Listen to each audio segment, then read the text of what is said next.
Good evening, I'm Sean Rice. Thanks so much for making us your choice for news at 10 o'clock. Tonight we begin with our wildfire watch as the Boggsville fire continues to burn near the town of Los Animas and Fort Lyon. Today, a Colorado Springs family is preparing to lay their little girl to rest. McKaylin Lee lost her life on April 11th after a driver hit her while she was on her toy scooter. We're following breaking news this evening as a train has derailed in North Pueblo, just east of Pueblo West, all along Interstate 25.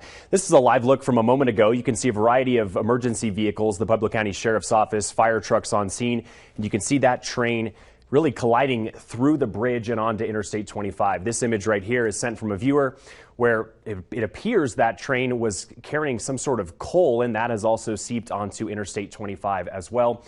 Bart and Heather, an El Paso County judge found there is enough evidence to try Return to Nature funeral homeowner John Halford on charges including money laundering, forgery, theft, and abuse of a corpse. But today, before any evidence was even presented in front of him, John Halford had victims' family members in his face, asking questions like, "What did you do with my loved one?" Those pleas were met with silence. The most wanted fugitive on the Colorado Bureau of Investigation's top 100 sex offenders list was just taken into custody.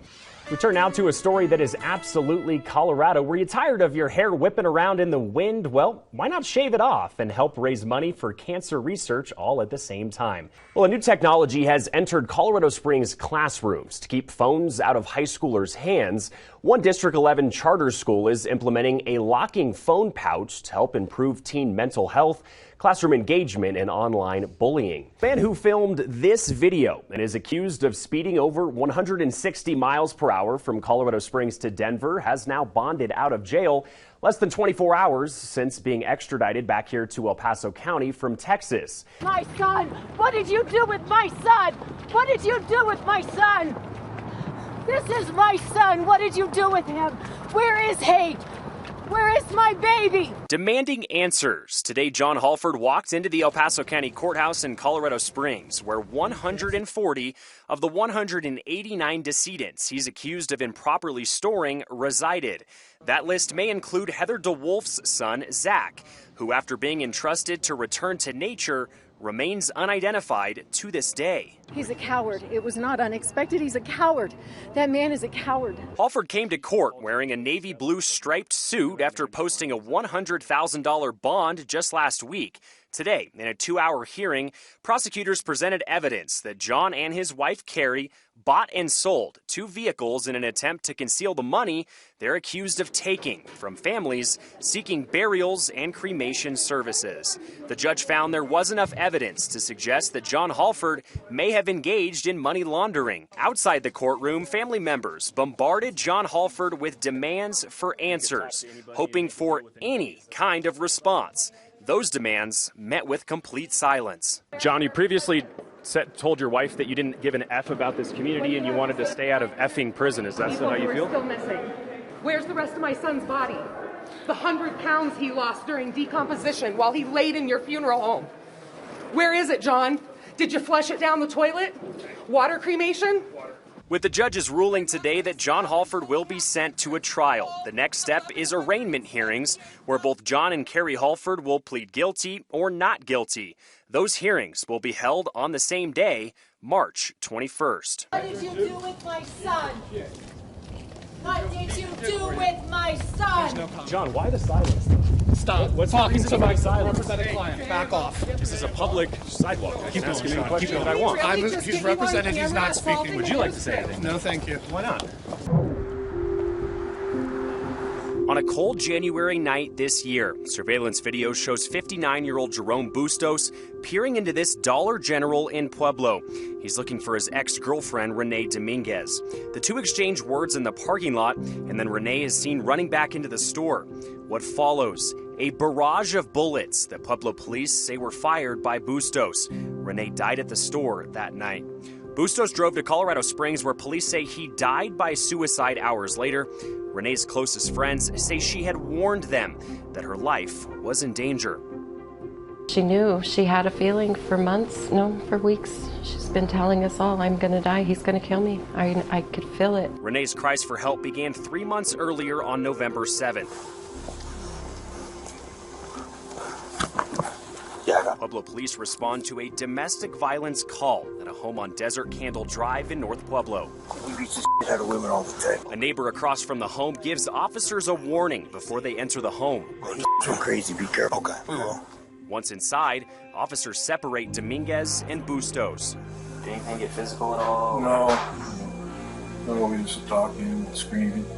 Okay. She was screaming, I was screaming. She called her mom to come get her. Officers wrote that they observed bruising and dried blood on Renee's neck and drops of blood throughout the house. All right, Jerome. Go ahead and place your hands behind your back for me. Police arrest Bustos on assault and domestic violence, both misdemeanor charges. After his arrest, a judge issued a mandatory protection order for the criminal case, making it illegal for Bustos to contact Renee. 2 days later, Renee asked for even more court protection from her ex-boyfriend through a civil protection order. Renee wrote to the court about previous abuse at the hands of Bustos, including a time she was in the fetal position while he repeatedly punched her. She stated he was then wailing on me with a closed fist. Renee said she was scared about what he would do when he got out of jail. We knew he was everywhere. He would be parked across the street from the clinic in a rental car.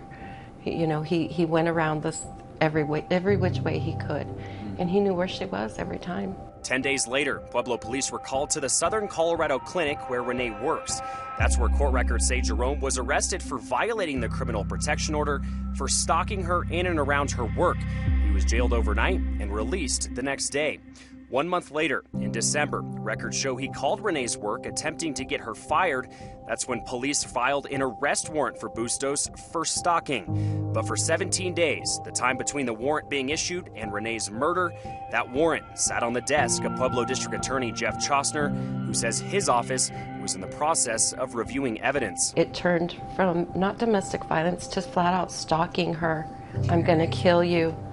And he should have been arrested at that time. 13 Investigates also uncovered Bustos should have never had the gun he used to kill Renee, based on a state law passed last year, which says anyone with a domestic violence protection order is required to provide information on how many guns they have and where they are, and then give them up. In Renee's case, the criminal protection order shows this box is checked, requiring Bustos to give up his guns within 24 hours of the order being in place. But Bustos signed the document claiming he did not own a gun. It's unclear where the gun came from the night of the killing. Colorado law does not require further examination if an accused abuser says they don't have a gun. We know that the likelihood of a domestic violence victim being shot and killed increases substantially after a case has been filed and someone has been arrested. And so when that person gets out of jail, there's a lot of anger. Denver District Attorney Beth McCann says she's the only DA in Colorado with an investigator whose full-time job is ensuring that firearms are turned over when people are mandated to do so by the courts. In 2021, the Denver County investigator took 141 guns away from 48 people who were possessing weapons in violation of a court order. Pueblo District Attorney Jeff Chostner says this type of investigator would be helpful for his office, but he does not have the funds to hire one. We are really preventing homicide and also suicide with this program. 13 Investigates also found that Renee wasn't the first woman to accuse Bustos of physical abuse. And court records from 3 years before Renee's murder reveal experts believe Bustos could kill. 2 of his ex-wives filed for protection orders against him, one in 2005 and another in 2019.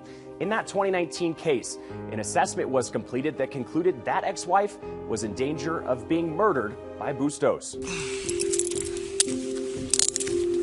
He was arrested in that case and charged with violating protection orders, but was never convicted. The judge overseeing the case canceled the trial during the pandemic and dismissed the case when Bustos died. It's happening over again, and then the cycle repeats itself.